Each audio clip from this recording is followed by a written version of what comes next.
Coming up next, it's the Pro Wrestling Report Primetime TV. We talk about WWE's bragging rights from this past Sunday. The Cause with the pulse about what pissed you off this week in professional wrestling. Meathead's 10 Best. Linda Kay with the hottest viewer mail in wrestling today and also Fan of the Week. And we talk about the big situation between The Undertaker and Brock Lesnar. All that coming up right now on the Pro Wrestling Report Primetime. And now, celebrating 13 years on the air, this is the Pro Wrestling Report Prime Time with David Hero, Frank Cosentino, Linda Kay, the man they call Meathead, and Damian Nelson. All the latest from World Wrestling Entertainment, total nonstop action wrestling, and more. This is the Pro Wrestling Report Prime Time. Welcome, ladies and gentlemen, to the Pro Wrestling Report Prime Time. It's a special Halloween edition of the Pro Wrestling Report Prime Time. David Hero, what are you, the Flash? Really? Spider-Man? You know what? I know why you can't tell who I am. Why is that? I'm missing something. Hold on a second here. One What? second. This should help. Now do you know who I am? Now does it ring a bell? You're walking on air. I'm the greatest American hero.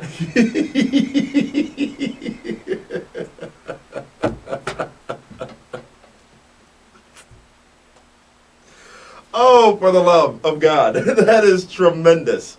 Hash mark tremendous. Well, you know, here's the good thing about this. Since it's Halloween, you know, and we're doing costumes, Linda's going to be in a costume.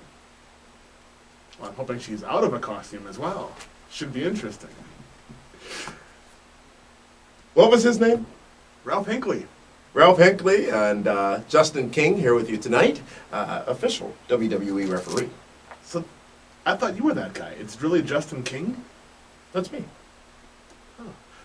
I did see a picture tweeted from SmackDown. Hey! How about that SmackDown Tuesday night? We're live at Milwaukee's Bradley Center for SmackDown. How about Frank spoiling it for some people? You know, he's still learning Twitter and all that stuff, but it was a great night, and the Dashing Coalition was formed. Dashing. Dashing Cody Yeah, Rhodes. you and your pal sitting front row cheering for Cody. We're in the Cody Rhodes section, the VIP. You know what? Honestly, I was confused. Were they chanting Cody or were they chanting Kofi? Cody. And then when I saw you were leading the charge, I was like, oh yeah, Nelson's in charge of this one.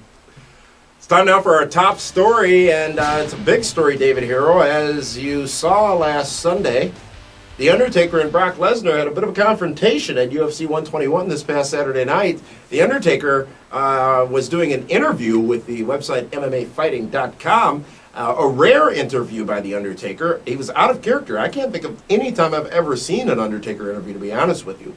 In a perfect scenario, Brock Lesnar walks by, Undertaker pauses from the interview, says to Brock as they stare each other down, "Do you want to do this?" Brock Lesnar with no answer and walking away. Brock Lesnar, who of course had just lost his UFC title.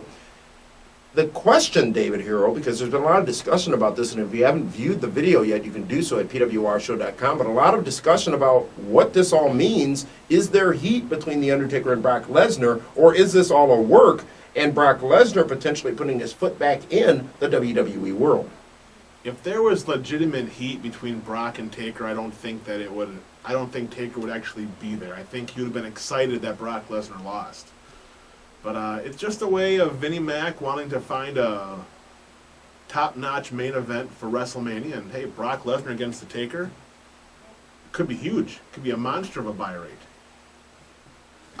You know what? People are saying that Brock Lesnar had no idea about it. I'm sure Taker smartened him up a little bit because you just don't. It just takes a lot of guts to tell a guy after he just got his face punched in, "You want to do this?" Let's go over the facts, because there is that question. Is this a work? Is this real? Is it involving WrestleMania? Is it involving WWE? Here are the facts as we know them as of this taping. Dana White, owner and president of UFC, says that Brock Lesnar is under UFC contract and will not be wrestling The Undertaker, will not be participating in any WWE events, is not aware of any collaboration between The Undertaker and Brock Lesnar. WWE's business has been negatively impacted by the UFC on pay-per-view. The UFC is still drawing in the million-plus range for some of their pay-per-view events, and WWE can't do that anymore, not even with WrestleMania. As a matter of fact, David, we just found out that WWE's Night of Champions only got about 170,000 buys, about a 40%, 35-40% decrease from last year's Night of Champions event. And there have been talks in the past between WWE and mixed martial arts companies, including the UFC. And I think it's important to note that Shane McMahon, who is no longer with WWE, the son of Vince McMahon, did leave the company and definitely had meetings with the UFC. This could be huge, David, for both companies if a deal were put together. However, it could be very damaging to UFC. UFC is still the beast. I mean, if anything, Dana White has got to be just furious inside knowing that Undertaker came into his building, His house. and stole some of their thunder. Because everybody was talking about it the next day. Mm-hmm. It was everywhere. It was huge. Still is huge, by the way. Yeah, I don't think it's going to hurt UFC as much as it would help WrestleMania. How can it hurt UFC? Well, wrestling is a controlled situation with a premeditated outcome. UFC is real. But how can it? I mean, RVD showed you that wrestling was not real. Yeah, it's completely fake, But Ken Shamrock, Dan Severn, Tank Abbott all came into the wrestling world. Mm-hmm. The fans are smart enough to know the difference. Most of them are, at least. If Brock Lesnar is going to wrestle Undertaker, he's going to beat the Undertaker. There's no way a 40-year-old dead man is going to beat the UFC World Champion. Well, he's no longer the UFC But champion. he's still the UFC World Champion. In the eyes of many. Well, even though he lost, he's still the face of UFC, I should say. Exactly. Yes. Yeah. Exactly.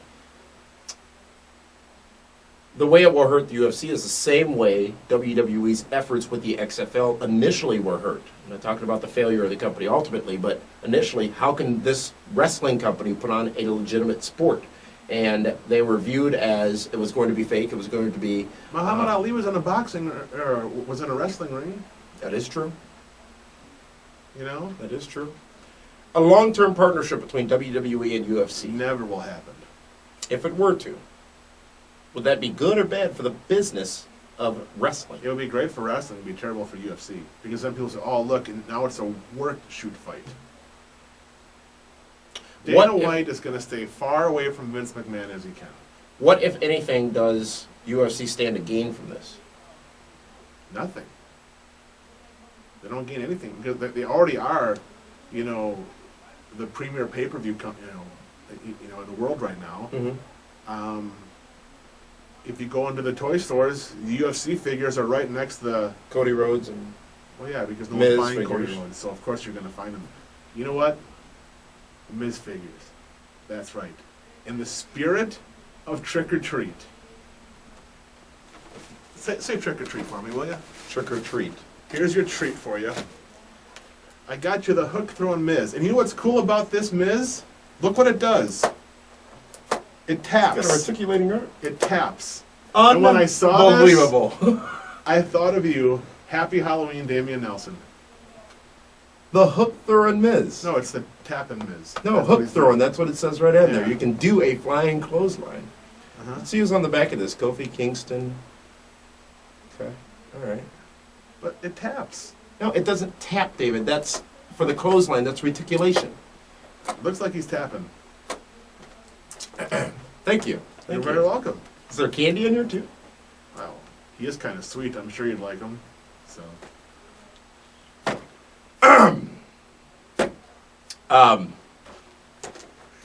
So that's where he always is, on his back, isn't it? Wasn't on his back this past Monday night when he dominated R-Truth. Did he? Dominated R-Truth. Who won the match? The Miz did. Really? Absolutely. I don't think it went that way. Oh, it went that way. The Miz defeated R-Truth this past Monday night. There is no doubt about Listen. that at all. Let's see. Well, Try to spin this. Hold on. Wish November 3rd would come. Hold on a second. Who did the Miz leave with? Riley? I don't know. Yeah. Who did R-Truth leave with? Eve. The Miz R-Truth can have any will woman he always wants. win. No, he can't. No, he can't. R-Truth is a world champion. He left with Eve. What did you just say? R-Truth is a what? Because he left with Eve, he's a world champion compared to The Miz. He hangs out with the guy in his Letterman's jacket. Where did this go? Did you see how hot Eve was on Monday night? She was. Even though it didn't make any sense. No, but it set up the R-Truth match. No, we started with this, with him tapping. That's how we got there. You saw the video of The Undertaker and Brock Lesnar at that in that interview after the fight. Right. Your perspective on the content of that video. The Undertaker's demeanor, the confrontation with he and Brock. What's Undertaker going to do? Roll his eyes back in the UFC arena and cut an Undertaker promo? It kills the legitimacy of the entire interview. True. When's the last time you've seen an out-of-character interview from The Undertaker? He does them on those DVDs when they talk about the careers of somebody. I don't think so. Everyone's reading way too much into this. Really? Yeah. Vince McMahon won. He invaded the enemy's territory and stole their thunder. He took some of the thunder. I wouldn't say stole it. From my perspective, The Undertaker was clearly preoccupied during the whole thing. Well, yeah, he wants to make sure his wife is right next to him. He's looking around to make sure she's not taken off. Second, he was looking for Brock. He was waiting for Brock, either in waiting for him in anticipation or in fear of the confrontation. Not that he would get beat up or anything, but how is this going to go? And for him to confront Brock and Brock to not react, we know Brock's got a bit of a tude. How long has Undertaker been wrestling? For 20 years plus. Okay. Ever hear the saying, you can't work a worker? I've heard that saying. Okay. He worked everybody. He knew what he was going to do. Sure, he's going to look a little uncertain because he wants to make sure the timing is right. He doesn't want Brock to walk by while he's talking about something else. Clearly not supportive of Brock Lesnar in his comments. He loves Brock Lesnar. He put Brock over in Hell in a Cell. When did Brock put him over? I don't know. There have been some reports that there might be a little bit of heat there because Brock... There's no heat. Long term, come March, April next year, will we see some type of involvement with the UFC in World Wrestling Entertainment? No. Will we see some type of involvement with Brock Lesnar and The Undertaker I was done. in the next 6 months? Maybe. How would you do it? If something were to happen, what would you do? Brock Lesnar's in the audience. Like No Way Out 2000, whatever it was? No. Let's Goldberg. Goldberg wasn't in the audience. Yeah, it was. Where are you? Are you? Goldberg was not sitting in the audience when he made his debut back. No, not when he made his debut, but it was No Way Out where I think he got involved because he was sitting in the audience. And Oh yeah, that way. Yes. Believe me, I'm sure they'll figure it out, but I'm not even concerned about that right now. We've gotten some feedback from you. Do you really think it's going to happen? You know, David, I've learned to believe just about Do you anything in think this Dana business. White is going to let his meal ticket go into a WrestleMania ring The Miz? with the chance of getting hurt? Special enforcer, guest referee, special appearance. He could do it no, because It's got to be a match. No, because Dana White doesn't want to. This is the wrong verbiage. He doesn't want the stench of wrestling on his company. Right. We don't know how much longer Brock Lesnar is contractually obligated to the Ultimate Fighting Championship. Let's say his contract expires or ends at some point between now and then. Do you see Brock Lesnar getting back into the world of professional wrestling, where he has been very adamant that he will not go back on the road, but does miss the business? He could. He could get a Sting deal, just do pay-per-views and TVs. All right. Well, form your own opinion. We have nothing but the facts that Can I change sheets now? We're done Yes. with that one? Okay. And now let's go to Linda Kay with this week's first viewer mail. Linda, take it away.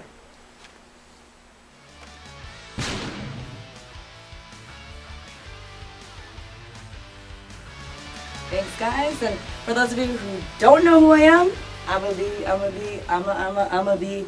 All right. Time for your viewer mail. Buzzy bee? Fuzzy bee. Busy bee. Busy All right. bee. First viewer mail comes from Greg Johnson. Greg says, why should Team 3D wrestle the Motor City Machine Guns for their last match? Shouldn't they have their last match with the team they had history with? Now I'll take it back over to our analysts, David Hero and No, we'd rather Damian stay with you. Nelson. Okay. Thank you, Linda. You know, Greg Johnson, Motor City Machine Guns and Team 3D. I don't think the match has been made yet. Maybe it has been. We've missed it. But we talked about this when it was announced at Bound for Glory. And you even said, what reason does the Motor City Machine Guns have to have a title match with Team 3D? Why is Team 3D seeking the Motor City Machine Guns for their farewell match? Because they're the best in the world at what they do. They're the TNA World Tag Team Motor City Champions. Machine Guns? Yeah. I wouldn't be surprised if they don't retire. That they just become big monster heels and beat up the machine guns and say, we're not leaving. What fun is that? Tag teams are not the issue in TNA wrestling right now. Baby faces are. Well, Matt Morgan's a babyface. A good guy. Really? Matt Morgan. Matt Morgan? Mhm. I can He's see good that. with kids. I can see that, yeah. Cal's a fan, you know. You know what's funny is after Cal put him over, look what happened. Now he's a babyface. So, who should the match be with? If they're really having a farewell match and they had any chance with any team in wrestling, who should Team 3D's farewell matchup be with? Hardy's, Edge and Christian, Really? if it were able to happen. Hell, as far as we know, by the time this is all said and done, maybe Matt Hardy will be a part of TNA. Maybe it can happen. Nah. I mean, if it could, but obviously it can't. I would think Public Enemy, but that'll never happen. Right. Steiner's. I'd love to see Hall and Nash, the Outsiders, against Team 3D. Has it ever happened? Might have happened maybe once in TNA. The Nasty Boys? I don't know. I mean, does it make a difference? The Nasty Boys, really? Yeah. Thank you for that email. Let's go now to the continuing long list of WCW's 10 best moments, and I'm still shocked This is that we're all the getting way at long, number 2. continuing long. They had that many? Take it away, Meathead. No costume for Meathead this week. What's that all about? He's always wearing a costume. Look at that hair. 10 best.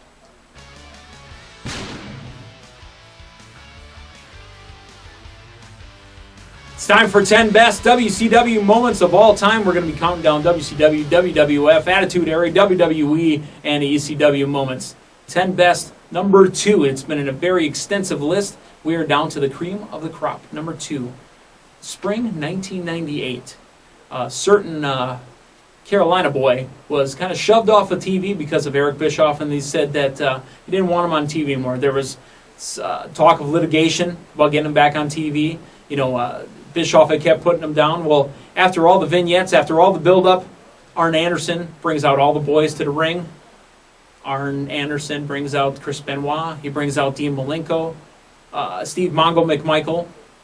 And then finally, he brings out the Nature Boy, Ric Flair. Woo! The reformation of the Four Horsemen and the ever-so-famous line used on this very program. Fire me! I'm already fired. Fire me! I'm already fired. We made it into a t-shirt. That's how great that line is. Number 2 in WCW's 10 best, the reformation of the Four Horsemen. And fire me, I'm already fired.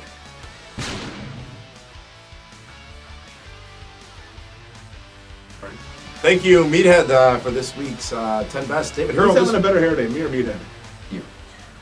this past Sunday night was WWE's bragging rights on pay-per-view. We saw new tag team champions crowned, and that would be the only title that would change hands. But we saw an excellent wrestling contest between two men who we knew could do it, Daniel Bryan and the best. Stop. Get it. I'll go with your best bumper thing as long as you go along with my DVD. Daniel Bryan Danielson. Daniel Bryan Danielson versus the best. You said you go along with this, now you got to Well, I didn't say I'd say it. I the said best. Dolph Ziggler. The best bumper in the business today, one of the top stars in the business today, Dolph Let's Ziggler. not forget he's Vicky Guerrero's main squeeze. Absolutely. Excuse me. How about that NXT? Halloween edition of You know NXT what? this past Tuesday. Caitlyn, is that her name? Yeah. She's growing on me. I like her. Maxine's still my pick, but Caitlyn is she's come a long way. The interesting thing, though, and we'll get back to that match in a minute, is this week's NXT was watchable. Not just because we were there live, but it was actually entertaining. Alicia Fox was there. How'd she do? She did great. Did you see how good she looked? How'd her diva do? Alicia Fox did great.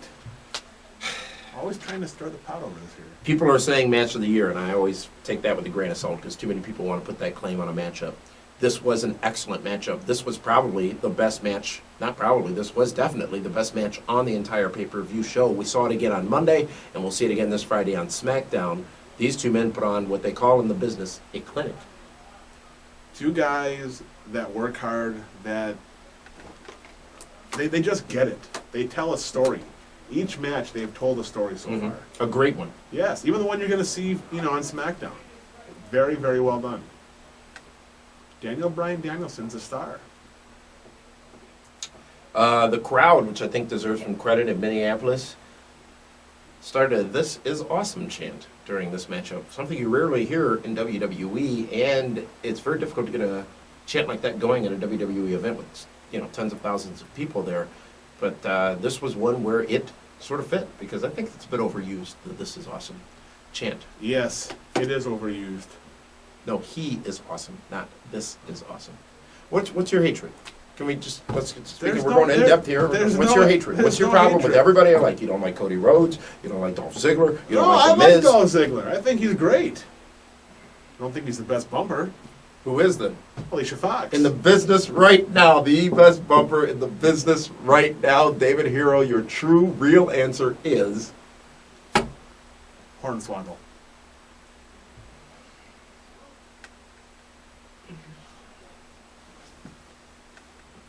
You're impossible. You are just impossible. Yes, that's why I'm divorced. Is Dolph Ziggler a great bumper? Yeah, he's Is great. he a great performer? Is he the best? No. Is he reminiscent of a Mr. Perfect as far as his overall wrestling style? They're similar. Thank you. Feel better now? A little bit. Team Raw versus Team SmackDown. The Miz triumphant for Team Raw. He was the last man standing, And Team SmackDown wins again. Sheamus was triumphant for Raw. He didn't get pinned. Well, he didn't win. Wasn't the Neither last did man Miz. standing. He got counted out. Big Show would let him back in the ring. How many people did The Miz eliminate? The Miz eliminated... None. None. How many did Sheamus? Dose. Sheamus eliminating... Doesn't matter. Morrison? He knocked out two people. No, Kingston and Tyler Rex. Yeah. Really, you count Sheamus. Tyler Rex? Tyler Rex is going to be a star. Gonna be? Gonna be. Little action between Rey Mysterio and Alberto Del Rio in that matchup. Actually, Yes. Del Rio taking out Mysterio. How obvious was it that Mysterio was going to come back by the end of the match? Oh, absolutely. The Spirit of 76 had his head all wrapped up, like he's all ready to go. He knew he was going to come back. Team SmackDown wins. Right thing to do. They had to. I will give WWE this credit. I believe there were at least 3, if not 4, promotions for SmackDown during Raw this past Monday night. And that's why they had to have SmackDown win, because, and you know what, we didn't, once again, we missed the obvious on Be the Booker. They have to promote SmackDown so people know where to find it. You said that. Yeah, but I picked Team Raw. Well, I because picked this Joker. The Miz was and part of Sheamus. Team Raw. So The only guy that came through for me was Sheamus. Because he didn't lose. Natalya versus Layla. Michelle McCool obviously getting involved in that matchup. Lay Cool retaining the Divas Championships. I was more impressed with what you're going to see on SmackDown, Layla's Halloween costume.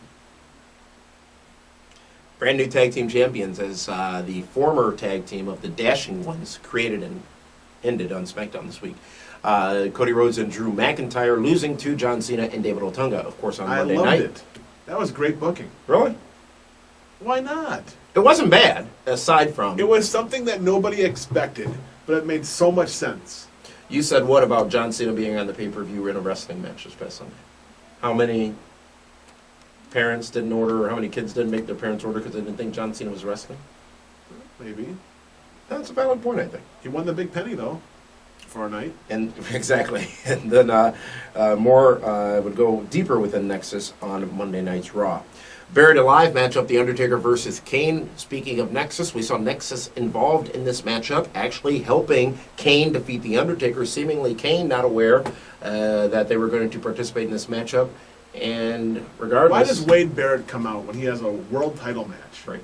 That I didn't like. Yeah, that didn't make much sense. But The Undertaker buried alive again, and now on his fall hiatus. Yeah. It's time to recoup. The matchup overall, your thoughts? Let me say this, though.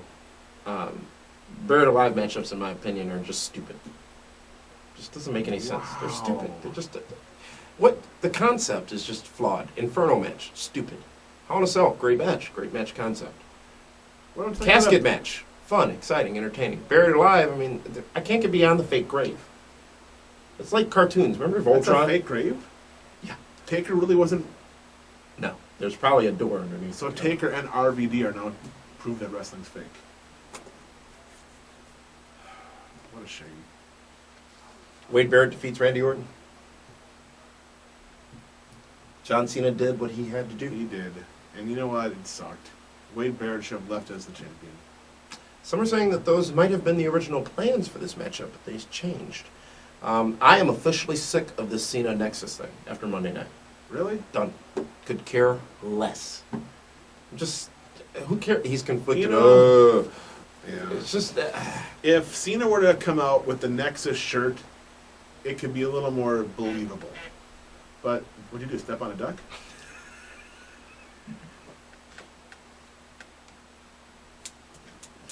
John Cena won't be... He was back to blue, though. The purple must not be selling so well. John Cena. I'm sure it's selling. But they probably really say that they had a warehouse full of blue shirts that they didn't sell yet. Big dilemma comes Survivor Series. John Cena can be out of Nexus if Wade Barrett becomes a champion. John Cena, the special guest referee for that matchup. So John Cena's going to make sure Wade Barrett wins. Absolutely. It's a win-win for everybody but Randy Orton. He'll be Who fine. cares? He'll be fine. WWE Bragging Rights, our post-show of WWE Bragging Rights, available on pwrshow.com on demand. We had a lot of callers who called and gave the passing grade, overwhelmingly so, to the pay-per-view Bragging Rights. However, very panned out there amongst the wrestling critics. I liked it. I liked it until the end. It was a good show. If not for the Ziggler-Bryan match, would it have been a good pay-per-view? Not saying that made the pay-per-view, but... Considering that it almost followed the way we booked the show. Yeah, I liked it. Ted DiBiase also defeating Goldust on WWE Bragging Rights this past Sunday night. David Hero, speaking of bragging rights, several stars in the wrestling business will have the opportunity to have bragging rights of their own as they may be named to a newly formed list. We're introducing the Pro Wrestling Report 100. Yes, indeed, the definitive list of the top stars in the professional wrestling business across all companies. That list will be debuting later this year in December, actually, David Hero. 100 That's not that names. far away. Not at all. 100 names. It'll be an annual list. The 100 biggest stars in professional wrestling. Now, we're not rating them on their wrestling skills. Just it's stars. their stars. Their Star power. sex appeal. Yeah, so you can damn sure bet that this guy... And Alicia Fox will be in the top two. Alicia Fox being one. We're going to have a powwow with the Kaz and Mead and Linda and Rashi and try to Mead? figure out... Oh, I mean, somebody's got to figure out the bottom 10 We'll give him that.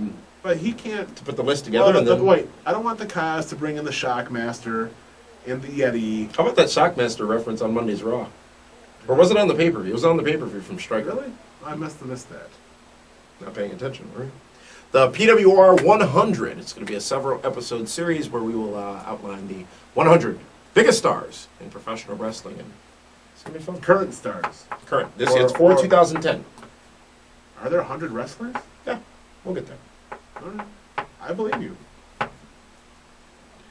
Speaking of the Kaz, you know what? He didn't like the name of his segment anymore, and since he's on this big Shocking. high horse nowadays. You know what? Instead of dashing chorus, let's have it. No. Shocking. Dashing, Frank Castillo. dashing, dashing. 3 times. So he's 3D now? The Pulse with the Kaz.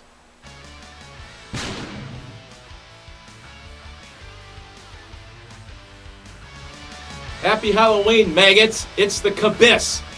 And I'm with Psychowski right next to me. Had enough of the Cause 5. What we're trying to do is make wrestling better. And the way to do that is to get your responses, and we're going to call this segment The Pulse each week. Making wrestling, whether it's TNA, WWE, ROH, anything, make wrestling better.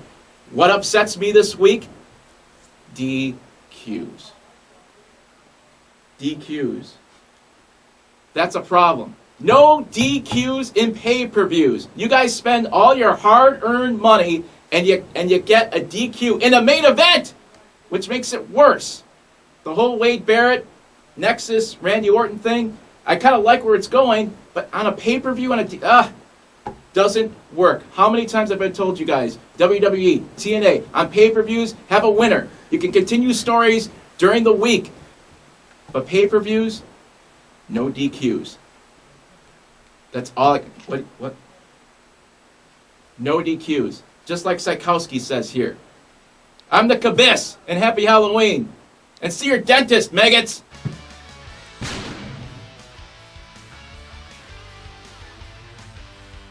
And now it's time for our Fan of the Week. This week's fan is Daniel George. Daniel says, as of late, I find myself rather apathetic towards what is going on in WWE. I think that the Nexus as a group are so uninteresting and inexperienced that I don't want to watch any of them wrestle. I could care less for NXT because if I wanted to be bored by a contest on a reality TV-inspired show, I would watch American Idol. The in-ring work of the workers are so limited and decreased that every finisher makes pro wrestling look even more unreal. Am I wrong for being this frustrated? Now let's take it back over to Justin and Ralph. How about that costume from Linda? She's got you beat. She's not wearing a Absolutely.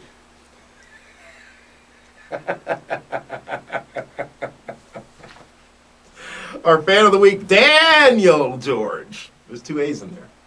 Daniel George. Wait, Little apathetic towards that like from the Howard WWE. Stern movie? I never saw Private Parts. WNDC. Is that where you're getting that from?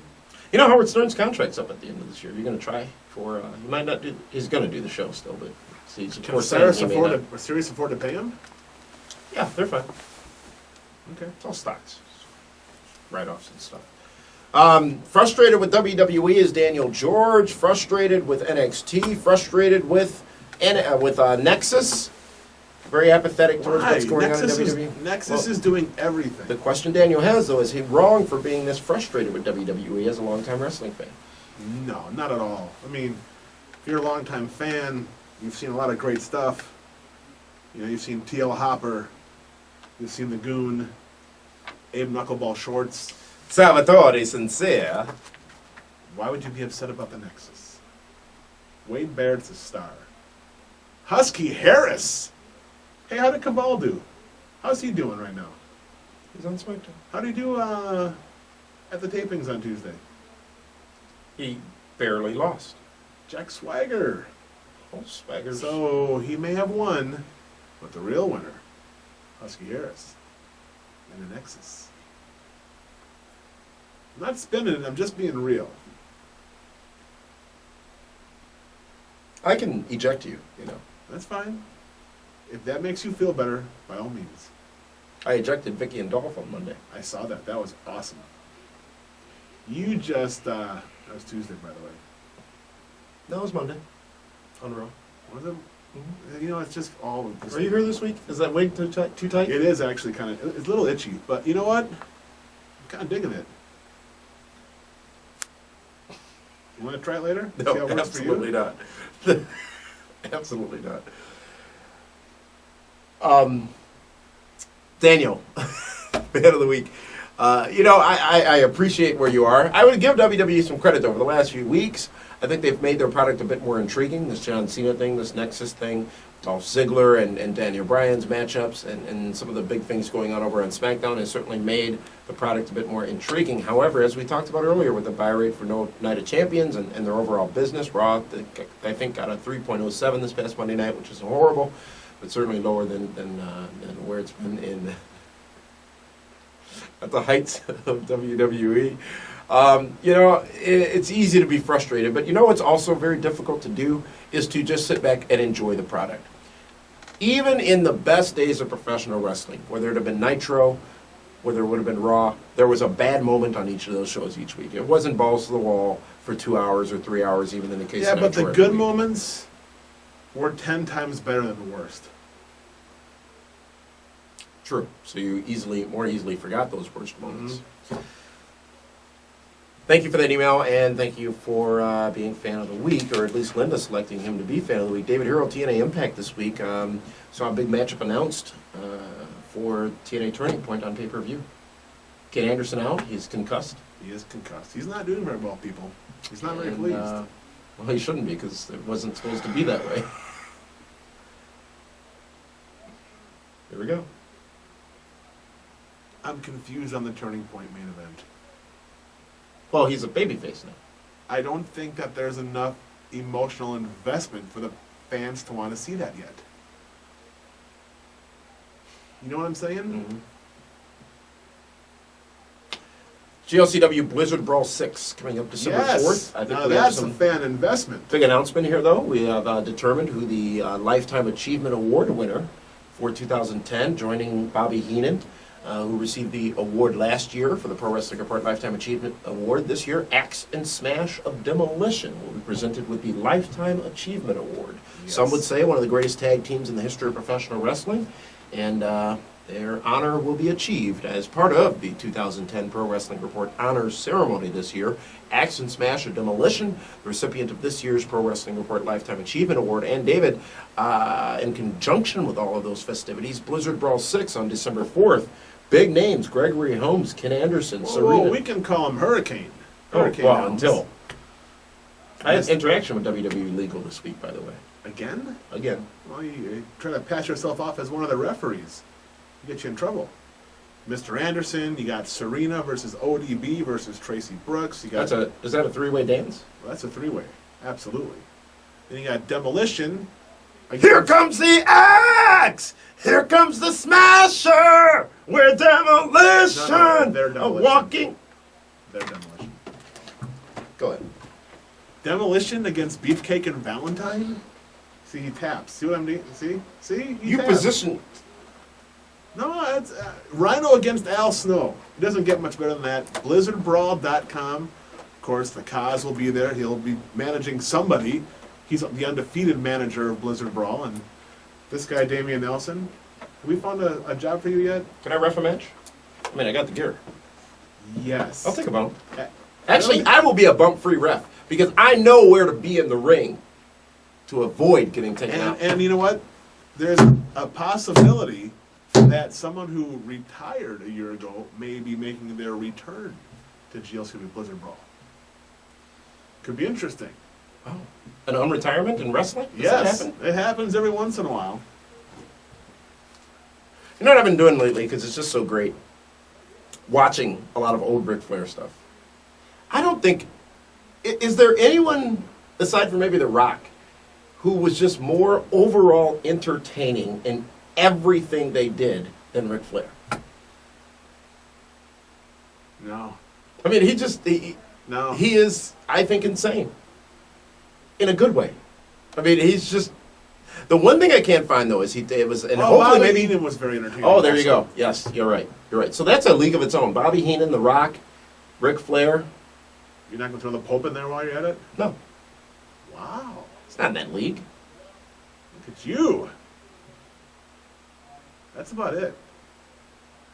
Even as good as Hogan was, he was never that Entertaining, yeah. The Crusher? Maybe. I mean, we can't go that far back.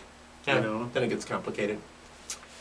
The one thing I can't find, though, that Ric Flair Roddy did, it Piper. was... Ah, yeah, that's for... We're creating a list here, and we didn't even... That's not on the... That's not here.